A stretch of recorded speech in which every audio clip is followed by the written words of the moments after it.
Okay, so in this lesson, we're going to talk about color correction and color grading. Now, color correction and color grading are not the same thing. Color correction improves the look of or just gets the look of your footage out of the camera to look exactly the way that the colors are supposed to look, white balance, all that kind of stuff. It is so much easier to shoot your footage in the right color scheme than it is to come into Premiere and edit it back, because it will mess with the clarity of your footage. Color grading is adding a certain look, whether you see the LUTs or things from your favorite YouTubers and the way they make their videos look orange and teal, or whatever color scheme that they give. Photographers use this a lot. If you're shooting in autumn, you want to give that dark brown or orangey feel. If you're shooting in the summer, you want bright, vibrant colors. So that's what we're going to look at today. In my opinion, editing is way more easy if you shoot in the right color scheme. You make sure your white balance is correct in camera, and you make sure that everything is set the way it should be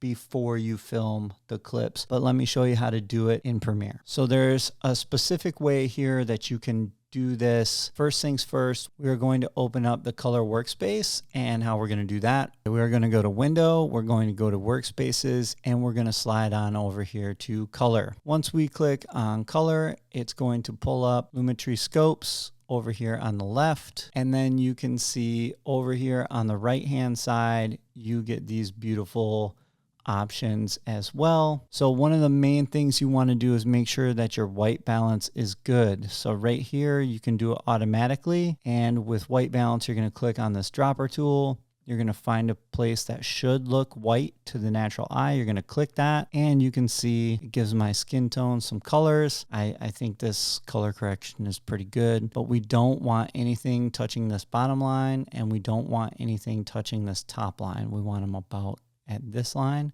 Then we're going to drag the whites over here down, and we're going to bring the blacks up a little bit because you don't want them touching on the line. Once we get it looking like this is actually pretty good. I would probably leave it like this.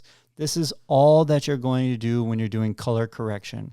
You want to get the footage to look exactly the way it should to the naked eye. This is the way you do it. So looking at the color, the Lumetri color panel over here, you can switch between any of these at any time. You can see several menus, so let's get deeper into them. The basic correction section, it's providing you with simple controls. The temperature, you can see that here, white balance, if you want to bring the saturation up or down. I don't recommend doing this when you're doing color correction. The only thing I recommend doing is getting your film to look like it would to the naked eye. When you come down here under light, you got exposure. So if you shot in dark areas or light areas, you might want to mess with this, and then the contrast brings in the darks and the lights. I like a more contrasty look to my footage. So when I'm adding a color grade or anything like that, I add more contrast. I crush the blacks and I bring up the whites a little bit, things like that. It's your footage, so make it look how you want. Just don't oversaturate it. Then when you get down to the creative here, you can see it will add certain things for you, sharpen it, vibrance. Any of these things, or a lot of these things, if you add too much or too little, you're going to see exactly what it does for you, and it's not going to be good the majority of the time. Just little adjustments here and there is what you're looking for. My advice to you is to go in here and you're going to fix your color the way you want it to be fixed. So go to basic correction. I would reset all of these. I'm going to go and I'm going to reset. I'm going to click on it. I'm going to bring the whites down and the blacks up. And then what I would do is I would go online and I would find somebody that has a LUT that you like. Now, a LUT is like a certain look. I'm going to put some in here for you free at the end in the bonuses, so make sure you check those out. Get your footage like this and then go in and add a LUT. Let me show you exactly what I mean. You can also use Premiere's LUTs. So when you're doing this, we're going to click on Effects. I'm going to drag Effects back up here to the top right, and then you see this Lumetri presets right here. So you'll see cinematic, film stocks, monochrome, speed locks, technical. Let's look at some of the cinematic ones that they have. So I'm going to click on that, hit the drop down. I'm going to go back and I'm going to put a adjustment layer over my footage, and I'm going to drag it right on top, just like I did before when we did the Gaussian blur. I'm going to make sure it covers the whole thing. And then I'm going to add, let's try this one. It's a little much. So you can see how dark that made it.